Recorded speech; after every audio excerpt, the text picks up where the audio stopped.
Hello students, आज class +1 physics the first chapter है physical world. ਆਪਾਂ ਇਹ ਸਟੱਡੀ ਕਰਾਂਗੇ। ਇਸ ਚੈਪਟਰ ਵਿੱਚ ਆਪਾਂ ਦੇਖਾਂਗੇ ਕਿ ਫਿਜ਼ਿਕਸ ਹੁੰਦੀ ਕੀ ਆ, ਫਿਜ਼ਿਕਸ ਦੀ ਕੀ ਜ਼ਰੂਰਤ ਹੈ, ਆਪਾਂ ਫਿਜ਼ਿਕਸ ਨੂੰ ਕਿਉਂ ਪੜ੍ਹਨਾ। ਤੁਹਾਨੂੰ ਪਤਾ ਹੈ ਕਿ ਫਿਜ਼ਿਕਸ ਇੱਕ ਬਹੁਤ ਜ਼ਿਆਦਾ ਇੰਪੋਰਟੈਂਟ ਸਬਜੈਕਟ ਹੈ ਤੇ ਆਪਾਂ ਇਹ ਵੀ ਪੜਾਂਗੇ ਕਿ ਫਿਜ਼ਿਕਸ ਇੱਕ ਇੰਪੋਰਟੈਂਟ ਸਬਜੈਕਟ ਕਿਉਂ ਆ। ਜੋ ਅੱਜ ਦੀ मॉडर्न डिवेलपमेंट हुई है, जो भी सब ये सब फिजिक्स के करके ही पॉसीबल हुई है। जेकर फिजिक्स ना होंदी तो डिवेलपमेंट भी शायद पॉसीबल ही ना होंदी। तो फिजिक्स नूं समझण तो पहला तुसीं ये तां पढ़िया ना कि साइंस की है, साइंस बारे आपां स्टडी कर चुके हैं। साइंस की है जिहदे विच असीं अपने नेचर बारे सब कुछ स्टडी करते हैं। तो या अपने जो साइंस है उसनूं की है 3 ब्रांचेस विच मेनली सब डिवाइड किया हुंदा। वो 3 ब्रांचेस की ने फिजिक्स, सेकंड वन है केमिस्ट्री एंड थर्ड वन है बायोलॉजी। साइंस दियां जो ये 3 ब्रांचेस है फिजिक्स, केमिस्ट्री एंड बायोलॉजी, इहदे विचों आपां स्टडी करांगे फिजिक्स बारे। जो ये फिजिक्स है, फिजिक्स विच जो वर्ड है फिजिक्स, ये कित्थों आया है? ये आया ग्रीक लैंग्वेज दे वर्ड जो है फूसिस तो। फूसिस का मतलब की है? फूसिस वर्ड का मतलब है नेचर। तो फिजिक्स विच असीं की स्टडी करना है, जो साडे नेचर विच चीज़ां हो रही उन्हां नाल रिलेटेड, जो साडे नेचर विच हो रहा। नेचर मतलब कुदरत, जो साडे कुदरत विच चीज़ां हो रही, चाहे फिर कुदरत विच की हो रहा कि स्टार है जो वो ट्विंकल क्यों, सॉरी स्टार्स ट्विंकल क्यों करते ने, इहदे विच की है ट्विंकलिंग ऑफ स्टार की जो स्टार्स ने वो ट्विंकल क्यों करते हैं। ट्विंकलिंग मीनस टिमटिमाना, तारे क्यों टिमटिमाते ने। या फिर स्काई दा कलर, स्काई दा कलर की है कि स्काई दे कलर विच आपां की स्टडी करते हैं कि जो स्काई है डे टाइम की हुंदा है ब्लू कलर दा हुंदा है, नाइट टाइम ब्लैक हो जाता है, ठीक है जी। और जो सनराइज टाइम हुंदा मीनस अर्ली मॉर्निंग बोल सकते हैं, सुबह सुबह टाइम या फिर ईवनिंग टाइम की हुंदा है रेड कलर। तो यह कलर वेरीएशनस क्यों आउंदियां, कलर विच बदलाव क्यों आउंदे, दिन वेले नीला, रात वेले काला, ते सुबह जब बिल्कुल सुबह सुबह ते शाम टाइम की है रेड कलर हुंदा, क्यों हुंदा, ये सारा कुछ आपां फिजिक्स विच पढ़ांगे। फिनोमिना नैक्सट है कि phenomena of reflection, reflection and refraction आप पढ़ चुके हैं इनू पिछली क्लास भी थोड़ा कि रिफ्लैक्शन या रिफ्रैक्शन की हुंदा, अपवर्तन ते परावर्तन। जो ये अपवर्तन, प्रकाश का अपवर्तन या परावर्तन पढ़िया सी, वो भी सारा कुछ किस दे कारण सी, फिजिक्स करके। तो सब कुछ स्टडीज है जो ये फिजिक्स की देन है। किसी चीज़ उत्ते बल लगदा यानी फोर्स लगती है, या कोई काम हो रहा, वर्क डन हो रहा, जिन्होंने असी कारज कह दिंदे आ, ये सारा कुछ भी असी फिजिक्स विच पढ़ते हैं। या फिर होर भी बहुत सारिया चीज़ां असी कह दिंदे आ, दूरी वटा समा इज इक्वल्स टू वेग। इंग्लिश विच बोलते हैं इनू speed is equals to distance upon time.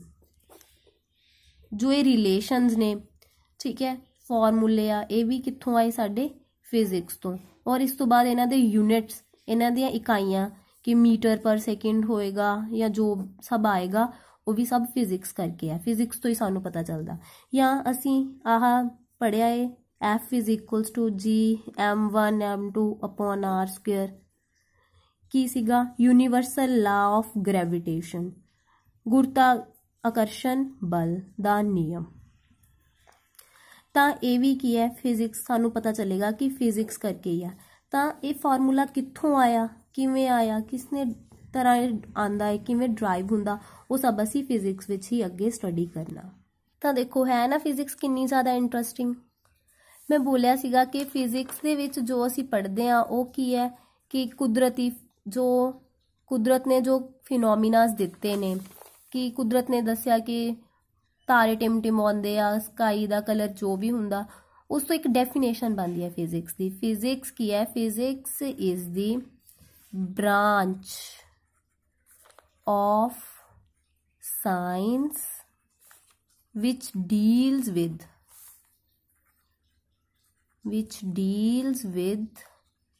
nature and natural phenomena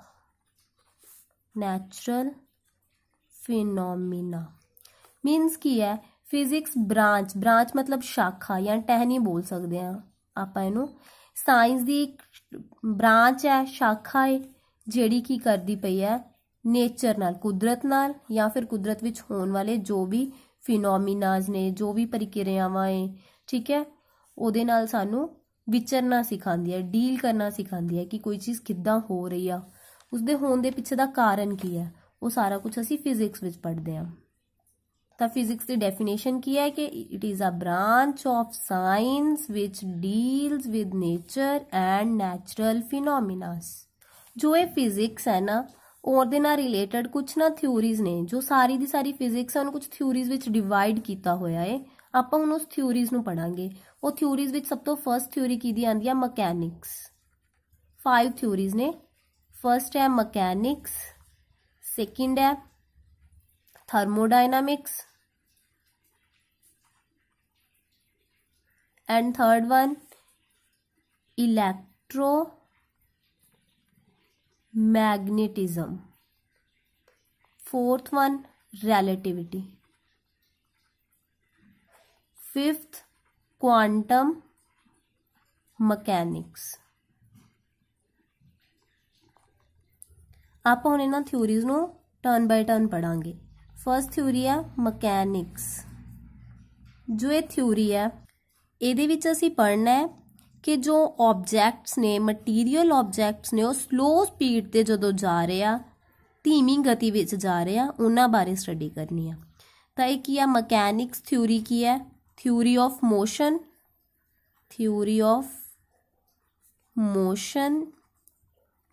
of material objects at slow speed.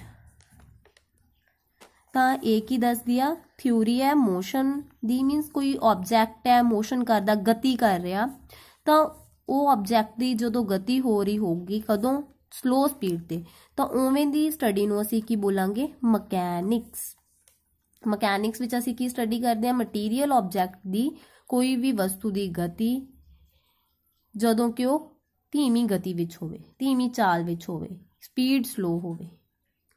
Second one is thermodynamics. जो है थर्मोडायनामिक्स है थर्मो वर्ड का मतलब हुंदा हीट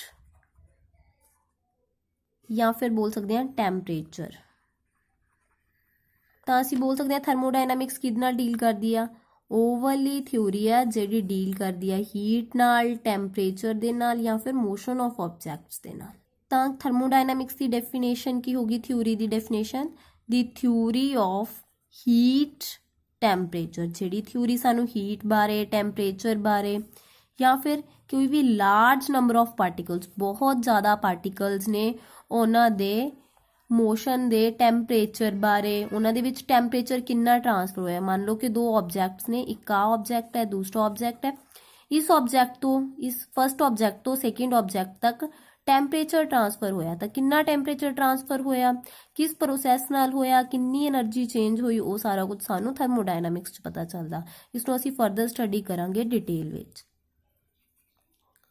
थर्ड थ्योरी है इलैक्ट्रोमैग्नेटिज्म। इलैक्ट्रोमैग्नेटिज्म विच दो वर्ड्स तो डिवेलप होंदी है। इलैक्ट्रो इत्थे डिवाइड हो जाता है electro and magnetism. Electro word का मतलब होंदा इलैक्ट्रिसिटी एंड मैग्नेटिज्म का मतलब है मैग्नेटिक इफैक्ट। ठीक है तो इलैक्ट्रिसिटी मतलब की हुंदा बिजली यानी ये जो बिजली कितनी जा रही है उहदे नाल रिलेटेड है। मैग्नेटिक इफैक्ट मतलब चुंबकी खेतर चुंबकी परिभाव।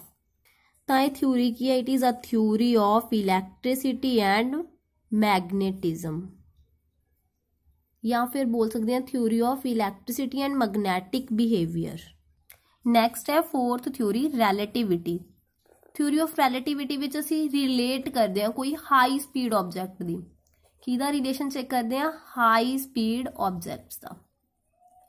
ਹਾਈ ਸਪੀਡ ਆਬਜੈਕਟ ਦਾ ਰਿਲੇਟ ਕਰਦੇ ਆ ਦੋ ਆਬਜੈਕਟਸ ਨੂੰ, ਕਿ ਕੋਈ ਇੱਕ ਆਬਜੈਕਟ ਹੈ ਉਹਦੇ ਵਿਦ ਰਿਸਪੈਕਟ ਟੂ ਉਹਦੇ ਰੈਫਰੈਂਸ ਨਾਲ ਜਾਂ ਇਹਦੇ ਨਾਲ ਕੰਪੈਰੀਜ਼ਨ ਕਰੀਏ ਤਾਂ ਦੂਸਰਾ ਜਿਹੜਾ ਆਬਜੈਕਟ ਹੈ ਜ਼ਿਆਦਾ ਸਪੀਡ ਨਾਲ ਜਾ ਰਿਹਾ ਜਾਂ ਘੱਟ ਸਪੀਡ ਨਾਲ ਜਾ ਰਿਹਾ। ਤਾਂ ਉਹਦੇ ਲਈ ਐਗਜ਼ਾਮਪਲ ਹੈ ਕਿ ਅਸੀਂ ਕਹਿ ਸਕਦੇ ਹਾਂ ਕਿ ਇੱਕ ਬੱਸ ਜਾ ਰਹੀ ਹੈ, ਇੱਕ ਟਰੀ ਨਾਲ ਉਹਦਾ ਕੰਪੈਰੀਜ਼ਨ ਮਤਲਬ ਅਸੀਂ ਦੇਖਾਂਗੇ ਤਾਂ ਫਿਰ ਕੀ ਲੱਗੂਗਾ, ਟਰੀ ਕੀ ਲੱਗੂ ਸਾਨੂੰ, ਪਿੱਛੇ ਵੱਲ ਜਾ ਰਿਹਾ ਕਿਉਂਕਿ ਬੱਸ ਅੱਗੇ ਵੱਲ ਜਾ ਰਹੀ ਹੈ। ਤਾਂ ਇਦਾਂ ਦੀ ਥਿਊਰੀ ਜਿਹੜੀ ਦੋ ਚੀਜ਼ਾਂ ਨੂੰ, ਦੋ ਵਸਤੂਆਂ ਨੂੰ ਆਪਸ ਦੇ ਵਿੱਚ ਤੁਲਨਾ ਕਰਵਾਵੇ ਕਿ ਪਹਿਲੀ ਵਸਤੂ ਦੇ ਹਿਸਾਬ ਨਾਲ ਦੂਸਰੀ ਵਸਤੂ ਦੀ ਸਪੀਡ ਜ਼ਿਆਦਾ ਹੈ ਜਾਂ ਘੱਟ ਹੈ, ਤਾਂ ਉਸ ਥਿਊਰੀ ਨੂੰ ਕਹਿੰਦੇ ਆ ਥਿਊਰੀ ਆਫ ਰਿਲੇਟਿਵਿਟੀ।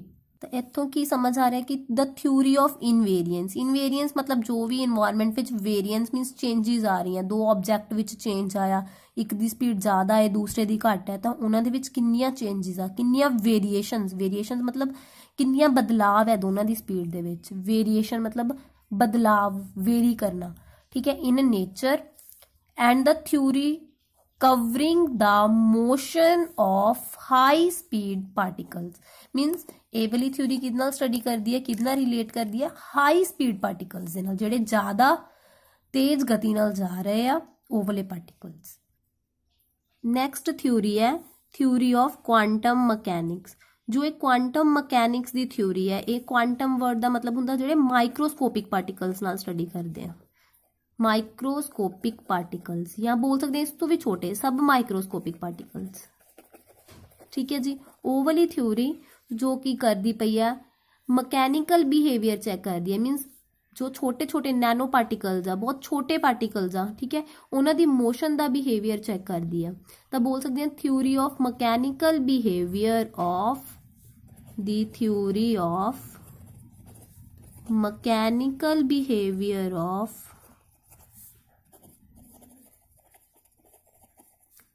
सब माइक्रोस्कोपिक पार्टिकल्स। तो ये थ्योरी की है मकैनिकल बिहेवियर दस दिया सब माइक्रोस्कोपिक पार्टिकल्स का। मकैनिकल बिहेवियर का मतलब की है, मकैनिकल वर्ड का मतलब हुंदा मोशन कर रहा कोई ऑब्जैक्ट, रैसट विच है, ਉਹਦੇ ਵਿੱਚ ਕਿੱਦਾਂ ਦੀਆਂ ਮੋਸ਼ਨਸ ਹੋ ਰਹੀਆਂ, ਹਾਈ ਸਪੀਡ ਲੋ ਸਪੀਡ, ਜਿੱਦਾਂ ਦਾ ਵੀ ਉਹਦੇ 'ਚ ਮੋਸ਼ਨ ਵਾਲਾ ਕਰੈਕਟਰ ਹੈ, ਜੋ ਵੀ ਮਕੈਨੀਕਲ ਬਿਹੇਵੀਅਰ ਹੈ ਉਹਦਾ, ਉਹਨੂੰ ਦੱਸਦੇ ਆ। ਕਿਹਨਾਂ ਦੀ ਮਕੈਨੀਕਲ ਬਿਹੇਵੀਅਰ ਨੂੰ, ਸਬ ਮਾਈਕਰੋਸਕੋਪਿਕ ਪਾਰਟੀਕਲ। ਸਬ ਮਾਈਕਰੋਸਕੋਪਿਕ ਮੀਨਸ ਉਹ ਵਾਲੇ ਪਾਰਟੀਕਲ ਜਿਹੜੇ ਬਹੁਤ ਜ਼ਿਆਦਾ ਛੋਟੇ ਹੋਣ। ਨੈਕਸਟ ਹੈ scope of physics. Scope of physics ਵਿੱਚ ਕੀ ਹੈ ਨਾ ਕਿ ਜੋ ਫਿਜ਼ਿਕਸ ਹੈ ਉਹਨੂੰ ਦੋ ਟਾਈਪਸ ਵਿੱਚ ਡਿਵਾਈਡ ਕੀਤਾ ਹੋਇਆ।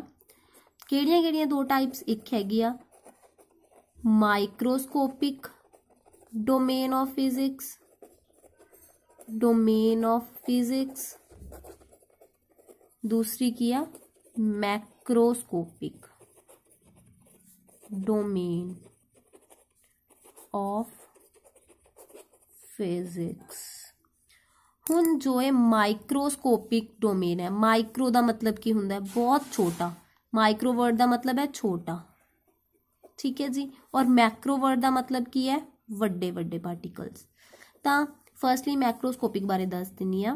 मैक्रोस्कोपिक डोमेन ऑफ फिजिक्स विच असी की है कि जो वड्डे पार्टिकल्स हुंदे आ फिजिक्स दे, मतलब असी वड्डे पार्टिकल्स की स्टडी करते हैं। वो वड्डे पार्टिकल्स विच की आ जाता है, स्टार्स आ जाते हैं, ठीक है, मून आ गया, प्लैनेट की स्टडी होगी। तो ये वाली जो सारी दी सारी हैवी ऑब्जैक्ट्स जो भी वड्डे ऑब्जैक्ट्स ने उन्हां दी स्टडी है, फैन की स्टडी होगी, ठीक है। जो ये सारी स्टडी है वो किहदे अंदर आती है, मैक्रोस्कोपिक डोमेन ऑफ फिजिक्स के अंदर, ठीक है। इनका होर नाम की है, इनू कह देंगे क्लासिकल फिजिक्स। जो ये फिजिक्स है पहला स्टडी हो चुकी है, मीनस 1990 तो पहला। मून स्टार प्लैनेट दी फिजिक्स, इसका होर नेम की है क्लासिकल फिजिक्स। और जो सेकेंड है वो की है microscopic domain of physics. Microscopic मीनस छोटा, मीनस असी छोटे पार्टिकल्स में स्टडी करना। वो छोटे पार्टिकल्स की हो सकते हैं नैनो पार्टिकल्स, जिदा असी बोल सकते हैं चिप, जिदा फोन में पैन वाली जो चिप होंगी है वो चिप नैनो पार्टिकल्स है। या हुण तां माइक्रो सिम आते हैं, माइक्रो सिम कार्ड्स, ठीक है। या फिर पहला तुसी पढ़ चुके हो एटम्स की होंदे आ, मॉलीक्यूल्स की होंदे आ, ठीक है। जो एटम मॉलिक्यूल्स की स्टडी है, ये सारी स्टडी भी किहदे विच आंदी है, माइक्रोस्कोपिक डोमेन दे विच। तां की समझ आया कि फिजिक्स दियां दो डोमेन है, एक माइक्रोस्कोपिक डोमेन है, दूसरी मैक्रोस्कोपिक डोमेन है। जो माइक्रोस्कोपिक है वो छोटे पार्टिकल्स नूं, माइक्रो वर्ड का मतलब हुंदा छोटा पार्टिकल, तो जो माइक्रोस्कोपिक डोमेन है छोटे पार्टिकल्स नूं स्टडी करवांदी है, जिवें कि फोन की चिप हो गई, सिम कार्ड्स हो गए, माइक्रो बहुत छोटे सिम कार्ड्स आंदे हैं हुण तां, एटम्स है, मॉलिक्यूल्स है, ठीक है, इन्हां सारियां नाल रिलेटेड। जो मैक्रोस्कोपिक है उहदे विच असीं की पढ़दे हां, स्टार्स बारे, प्लैनेट्स बारे, मून बारे। तां इसदा होर नेम की है, क्लासिकल फिजिक्स। मैक्रोस्कोपिक फिजिक्स मतलब क्लासिकल फिजिक्स और माइक्रोस्कोपिक मतलब मॉडर्न फिजिक्स, मॉडर्न फिजिक्स। हुण आपां पढ़ना है physics in relation to science. Next topic है कि फिजिक्स का साइंस नाल किद्दां रिलेशन है। सब तो पहला आपां पढ़ना है कैमिस्ट्री नाल relation, physics in relation with chemistry. Chemistry नाल किद्दां रिलेशन है फिजिक्स का। फिजिक्स ने की डिवेलप किया, फिजिक्स ने दसिया स्ट्रक्चर ऑफ एटम, कि एटम दी स्ट्रक्चर किद्दां दी है, structure of atom. Radioactivity दसिया, एक्स रे डिफ्रैक्शन एक एक्सपैरीमेंट है, एक्स रे डिफ्रैक्शन। तो जो ये फिजिक्स दियां स्टडीज़ सीगियां, इन्हां दी हेल्प दे नाल बहुत कुछ कैमिस्ट्री च नवां इन्वेंट होया। तो स्ट्रक्चर ऑफ एटम जो माइक्रोस्कोपिक लैवल ते आपां स्टडी करदे हां, स्ट्रक्चर ऑफ एटम वो भी कित्थों पता चलिया, वो फिजिक्स दी देन सी। फिजिक्स दे माइक्रोस्कोप बनाया, उहदी हेल्प दे नाल स्ट्रक्चर ऑफ एटम नूं स्टडी कीता। तां रेडियो एक्टिविटी की है, रेडियो एक्टिविटी वो है एक प्रोसैस है जिहदे विच की कोई एटम है वो अपनी रेडिएशनस एमिट करदा, जिद्दां कि तुसीं पढ़िया यूरेनियम बारे, यूरेनियम एटम बारे तां पढ़िया कि रेडिएशनस नूं एमिट करदा। तां इदां ही रेडियो एक्टिविटी एक फिनोमिना है जो किसी भी एटम की स्ट्रक्चर बारे स्टडी करन लई हैल्प करदा। एक्स रे डिफ्रैक्शन, तो इन्हां सारियां दी हैल्प दे नाल एक्सपैरीमेंट बारे, इन्हां बारे आपां फर्दर डिटेल विच पढ़ांगे फिजिक्स विच। तां इन्हां दी हैल्प दे नाल कैमिस्ट्री नूं की नवीं इनवॉल्वमेंट या फिर की न्यू आया कैमिस्ट्री विच, तां इन्हां दी हैल्प दे नाल स्ट्रक्चर ऑफ एटम दी हैल्प दे नाल की होया कि आपां नूं पता चल गया कि कोई एलीमेंट है, उन्हां दी अंदरों स्ट्रक्चर किद्दां दी है, ठीक है। आपां नूं पता चलिया उहदे विच इलैक्ट्रॉन्स है, प्रोटॉन्स है, या सानूं ये भी पता चलिया कि किन्ने इलैक्ट्रॉन्स है, काउंटिंग पता चल गई, उहदे अकॉर्डिंगली असीं एटम्स नूं अरेंज करना शुरू करता। तां मतलब रीअरेंजमेंट ऑफ एटम ईजी हो गया, rearrangement of elements in the periodic table. जो असीं न्यू पीरियोडिक टेबल पढ़ रहे हैं वो किहदी देन है, फिजिक्स दियां इन्वेंशनस दी देन है, पीरियोडिक टेबल। सेकेंडली की है कि असीं फाइंड आउट कर सकते हैं वैलेंसी या फिर कैमिकल बॉन्डिंग। किहदे बारे पता कर सकते हैं, वैलेंसी की है, ते नैक्सट है कैमिकल बॉन्डिंग। वैलेंसी मीनस असीं जिवें बोल दिंदे हां कार्बन की वैलेंसी 4 है, ठीक है, क्लोरीन की वैलेंसी 1 है। वैलेंसी मीनस उनके आउटर मोस्ट शैल्स किन्ने इलैक्ट्रॉन अपने वाले इंटरैक्ट करूगा, वो सारा तुसीं कैमिस्ट्री च पढ़ चुके हो पहला भी ते अगे भी पढ़ोगे। तो वो कॉन्सैप्ट आंदा है वैलेंसी, ठीक है। कैमिकल बॉन्डिंग की किद्दां बॉन्ड्स बनांदे हैं, जिद्दां आपां बोल दिंदे हां कार्बन ने 4 बॉन्ड बनाने आ, या कोई भी एलीमेंट किन्ने बॉन्ड बनाऊगा, नाइट्रोजन 3 बॉन्ड बनाऊगा। तो वो सारा कुछ भी असीं किहदी हैल्प नाल फाइंड आउट कीता, फिजिक्स दी हैल्प दे नाल कैमिस्ट्री नूं एक नवा मोड मिलिया, ठीक है जी। फिजिक्स ते मैथ का बहुत ज़्यादा क्लोज रिलेशन है, किद्दां कि जो मैथ है उन्होंने की किया जाता है, physics the backbone, mathematics is the backbone of physics, ठीक है। क्यों किया जाता है, क्योंकि जड़ियाँ मैथमेटिकल थ्योरी फिजिक्स दियाँ थ्योरीज ने वो मैथमेटिक्स विच यूज होंदियां है, और जो मैथ्स के कॉन्सैप्ट ने वो थोड़े फिजिक्स विच यूज होंदे आ। जिद्दां फिजिक्स द्वारा असीं कोई भी रिलेशन हुंदा तां उहदा फॉर्मूला फाइंड आउट कर सकते हैं, जिद्दां कि बोल सकते हैं स्पीड का जो यूनिट्स है वो की है मीटर पर सेकेंड है, ये भी कित्थों पता चलिया सानू फिजिक्स तो, ठीक है जी। ते होर बहुत सारे फॉर्मूले या फिर जो बहुत सारे रिलेशंस ने, ठीक है जी, वो सारे दे सारे रिलेशन मैथ ते फिजिक्स की इंटरैक्शन करके पॉसीबल है। इन्हां दोनों की प्रोडक्ट या फिर डिवाइड वो सब रिलेशंस ਫਿਜ਼ਿਕਸ ਕਰਕੇ ਹੀ ਪੋਸੀਬਲ ਨੇ। ਨੈਕਸਟ ਹੈ ਕਿ ਬਾਇਓਲੋਜੀ ਨਾਲ ਕੀ ਇੰਟਰੈਕਸ਼ਨ ਹੈ। ਫਿਜ਼ਿਕਸ ਦੀ ਹੈਲਪ ਨਾਲ ਬਾਇਓਲੋਜੀ ਨੂੰ ਬਹੁਤ ਜ਼ਿਆਦਾ ਹੈਲਪ ਹੋਈ। ਕਿੱਦਾਂ ਕਿ ਆਪਟੀਕਲ ਮਾਈਕਰੋਸਕੋਪ ਬਣਿਆ।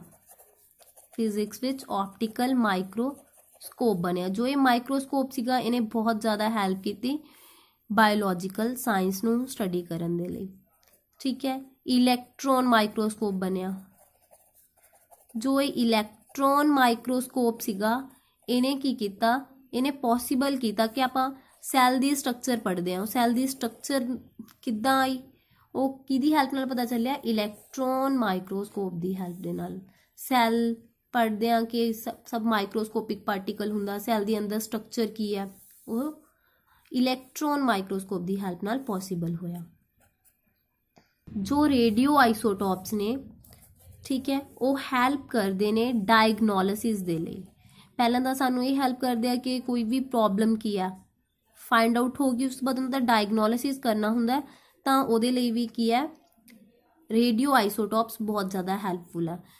ਆਈਸੋਟੋਪਸ ਦਾ ਮਤਲਬ ਹੁੰਦਾ ਸਮਸਥਾਨਕ। ਮੀਨਸ ਆਪਾਂ ਪੜ੍ਹਿਆ ਨਾ ਕਿ ਕੋਈ ਸਮਸਥਾਨਕ ਕੀ ਹੁੰਦੇ ਸੀਗੇ ਕਿ ਜਿਨ੍ਹਾਂ ਦਾ ਅਟੋਮਿਕ ਨੰਬਰ ਸੇਮ ਹੈ, ਮਾਸ ਨੰਬਰ ਅਲੱਗ ਹੈ, ਪੁੰਜ ਅਲੱਗ ਹੈ।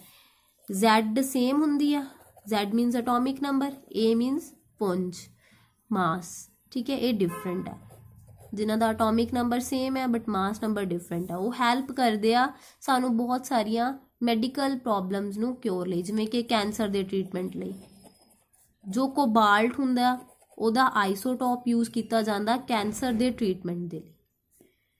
ਤਾਂ ਹੋਰ ਕੀ ਹੈ ਇਹਦੇ ਵਿੱਚ, ਐਕਸ-ਰੇਜ਼ ਹੈ, ਜੋ ਐਕਸ-ਰੇਜ਼ ਉਹਨਾਂ ਦੇ ਯੂਜ਼ ਕੀਤਾ ਜਾਂਦਾ ਹੈ ਫਾਈਂਡ ਆਊਟ ਕਰਨ ਦੇ ਲਈ ਕਿ ਕੋਈ ਬੋਨ ਫ੍ਰੈਕਚਰ ਹੈ ਜਾਂ ਨਹੀਂ। ਮੀਨਸ ਡਾਇਗਨੋਲਿਸਿਸ ਪਰਪਸ ਦੇ ਲਈ ਯੂਜ਼ ਕੀਤਾ ਜਾਂਦਾ। ਡਾਇਗਨੋਲਿਸਿਸ ਵਰਡ ਦਾ ਮਤਲਬ ਕੀ ਹੈ, ਡਾਇਗਨੋਲਿਸਿਸ ਮੀਨਸ ਡਿਟੈਕਟ ਕਰਨਾ। ਡਿਟੈਕਟ ਕਰਨਾ ਮੀਨਸ ਫਾਈਂਡ ਆਊਟ ਕਰਨਾ ਕਿ ਕੋਈ ਡਿਫੈਕਟ ਹੈ, ਕੋਈ ਬੋਨ ਫ੍ਰੈਕਚਰ ਹੈ ਜਾਂ ਨਹੀਂ, ਉਹ ਚੈੱਕ ਕਰਨ ਦੇ ਲਈ। ਫਿਜ਼ਿਕਸ ਨੇ ਐਸਟਰੋਨੋਮੀ ਨੂੰ ਵੀ ਬਹੁਤ ਕੁਝ ਦਿੱਤਾ। ਐਸਟਰੋਨੋਮੀ ਮੀਨਸ ਕੀ ਹੁੰਦਾ, ਜਿਹਦੇ ਵਿੱਚ ਅਸੀਂ ਸਟਾਰ ਪਲੈਨਟਸ ਬਾਰੇ ਸਟੱਡੀ ਕਰਦੇ ਹਾਂ। ਸਪੈਸ਼ਲ ਟਾਈਪ ਦਾ ਟੈਲੀਸਕੋਪ ਬਣਿਆ ਸੀ। ਟੈਲੀਸਕੋਪ ਐਵੇਂ ਦਾ ਇੰਸਟਰੂਮੈਂਟ ਹੁੰਦਾ ਜਿਹੜਾ ਹੈਵੀਲੀ ਆਬਜੈਕਟਸ ਨੂੰ, ਮੀਨਸ ਸਟਾਰ, ਮੂਨ ਵਗੈਰਾ ਨੂੰ ਦੇਖਣ ਲਈ ਯੂਜ਼ ਕੀਤਾ ਜਾਂਦਾ। ਹੈਵੀ ਆਬਜੈਕਟਸ ਨੂੰ ਦੇਖਣ ਲਈ ਯੂਜ਼ ਕੀਤਾ ਜਾਂਦਾ। ਉਹ ਆਬਜੈਕਟ ਨੂੰ, ਡਿਵਾਈਸ ਨੂੰ ਕੀ ਕਹਿੰਦੇ ਆ, ਟੈਲੀਸਕੋਪ। ਠੀਕ ਹੈ ਜੀ। ਤਾਂ ਜੋ ਇਹ ਟੈਲੀਸਕੋਪ ਹੈ, ਇਹਦੀ ਹੈਲਪ ਦੇ ਨਾਲ ਅਸੀਂ ਹੈਵਨਲੀ ਆਬਜੈਕਟਸ ਨੂੰ ਦੇਖ ਸਕਦੇ ਹਾਂ। ਤਾਂ ਫਿਜ਼ਿਕਸ